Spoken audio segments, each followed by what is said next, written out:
The appetite for tourism has grown significantly post-COVID, especially in India, where monuments and various historical sites are in abundance. Travelers are seeking out new and exciting destinations to explore. And what better than the allure of UNESCO World Heritage Sites, which has become increasingly appealing. The UNESCO label carries a certain prestige, making it a natural choice for tourists looking for exceptional places to visit. Yet, there is a question that demands our attention. Does the designation of a World Heritage Site truly benefit these revered locations, or does it in fact bring about more harm than good? To be honest, the title of a World Heritage Site is not exactly a source of pride, especially in the context of ancient temples and historic landmarks. This label can turn out to be more of a curse than a blessing in certain cases. So join us on board as we embark on an analytical journey to explore the intricate relationship between the coveted status of a UNESCO World Heritage Site and the preservation of ancient temples. We aim to shed light on whether this prestigious title serves as a guardian of a cultural heritage or unwittingly contributes to its decline.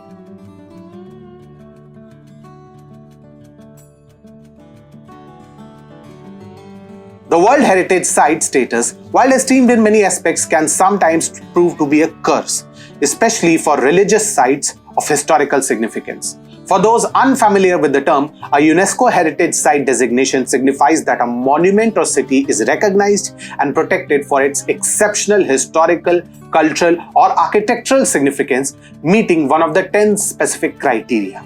However, the real challenge lies in the unintended consequences of this recognition, specifically the risks associated with uncontrolled tourism and haphazard tourist development around these revered sites. Take, for instance, the constructions of large hotels and the unchecked exploitation of groundwater near ancient temples. These actions not only jeopardize the water table between the temples, but also pose a threat to their structural stability. Preserving these temples is already a formidable task, but the most significant issue lies in the lack of comprehensive planning in the vicinity of these sites, leaving them at the mercy of market forces. There needs to be a balance in modernity and spirituality, but sadly, such is not the case here. Let's consider the Brihadeshwar temple as a case in point. The temple derives its name from Brihat and Ishwar, the former meaning big or vast and the latter referring to Bhagwan Shiva, emphasizing its status as one of the most significant Shiva temples in Bharat. An icon of Bharat's vivid culture, for nearly 10 centuries, this temple operated in accordance with its sacred purpose. However, in 1987, the temple was granted the prestigious UNESCO World Heritage Site status, and that's when things turned for the worse. Following UNESCO designation, these temples often transform into bustling tourist hubs, compromising their spiritual sanctity. The area surrounding these temples become challenging to regulate, making it difficult to enforce restrictions on meat, alcohol, or any other activities that may disrupt the spiritual or sattvic atmosphere. Restaurants selling non-vegetarian cuisine, which would have been unthinkable just a few decades ago, now sprout up within a kilometer of iconic temples like Brihadeshwar Temple. Moreover, when such temples are reduced to mere picnic spots, norms become blurred and visitors may arrive wearing attire that was previously considered disrespectful. Need we tell you what happened to the sanctity of Kedarnath Dham of late?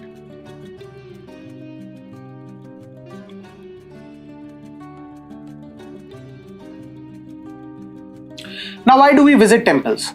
Undoubtedly, it's to worship. But in the context of Sanatani temple, there is more than what meets the eye. In the days of yore, temples served as versatile hubs where culture, trade, and spirituality coexisted harmoniously. Even today, our temples are conduits for the exchange of energy. When we step inside, there's an undeniable aura of positivity that envelops us. Yet, when that feeling fades, the signs are crystal clear that the sanctity of such place has been stripped away.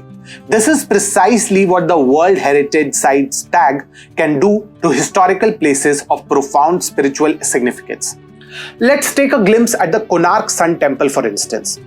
Worship of natural elements and forces like the sun, moon, earth, and water is woven into the fabric of our culture.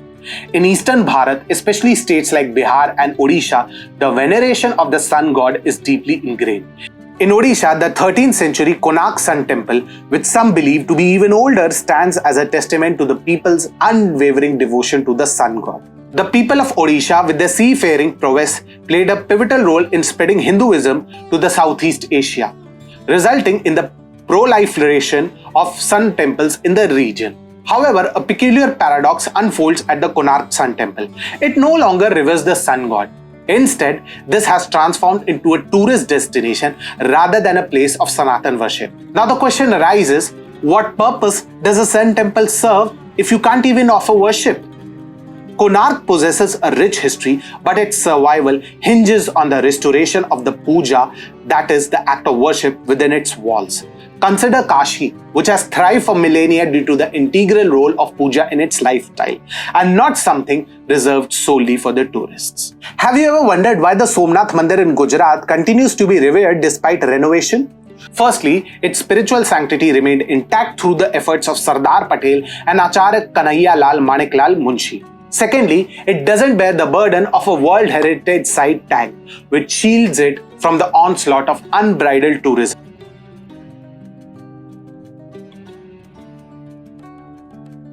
Now, resuscitating abandoned temples isn't just a matter of cultural pride, it's a necessity for a brighter future. While challenges undoubtedly exist, preserving a cultural heritage while embracing modernity is a tightrope worth walking. Call it what you want, but the Uttar Pradesh model of preserving heritage sites led by Yogi Adityanath demonstrates how to strike that balance effectively. Take a glance at Ayodhya in 2010 as compared to today, and you'll understand the transformation I'm talking about. However, it's just not about well-known places like Ayodhya. Lesser-known treasures like the Martand Surya Mandir, currently in ruins, deserve our attention equally. To genuinely and enduringly preserve our cultural heritage, we must replicate such successes across the country. It's not just a matter of nostalgia, it's an investment in our identity and a commitment to a richer future.